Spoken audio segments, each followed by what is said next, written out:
Bum bum bum bum bum bum bum bum bum bum bum bum. The Peter Dislike Show. Bum bum bum bum bum bum bum. Alright, I want all of my viewers to pray really hard for me by singing as loud as you can, gesturing, and hitting the dislike on this video. I had a dream last night. I dreamt that I had moved to Wallace, Idaho. It was Thanksgiving many years later, probably not this Thanksgiving, but I was living in Wallace, Idaho, and quite living the dream, actually. The only career I can think of that might work for me in Wallace, Idaho is being an artist of some sort. You know, it's a tourist town.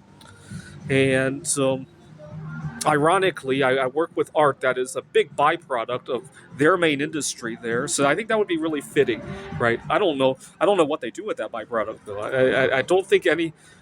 It's bismuth, by the way. They mine silver and lead, and bismuth is a big byproduct of that stuff. But I don't think any of the bismuth I ever work with comes out of there. I usually buy it from China, so it's hard to say. But it got me thinking about my future art career. In the dream, I was living in Wallace, Idaho with, I ended up marrying the girl in Taiwan in that dream, and it was Thanksgiving.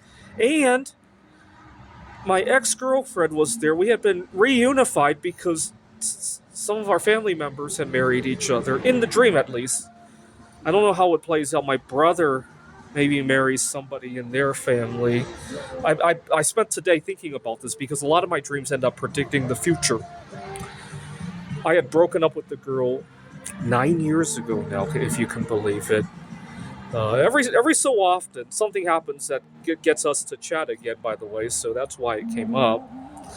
Last year, I dreamt that she got married, and then she actually did.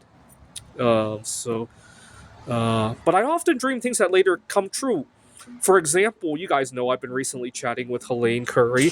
But you know what? I had a dream a few months before I met Helene Curry. In the dream, I dreamt that there was this big manhunt. What had happened was this really curious girl, very young girl, not anybody of Helene's age, had decided to extract polonium-210 and had contaminated a whole neighborhood. And she was on the run. She had poured a cast of Mary Curry's bust out of the polonium, contaminated her entire neighborhood, and was now on the run. I had a big crush on her, and I was looking for her in the dream. Not long after that, I met Helene, so now I take all of these dreams really seriously, and I'm going to be spending some time looking at career options in Wallace, Idaho now. But please continue to pray for me this Thanksgiving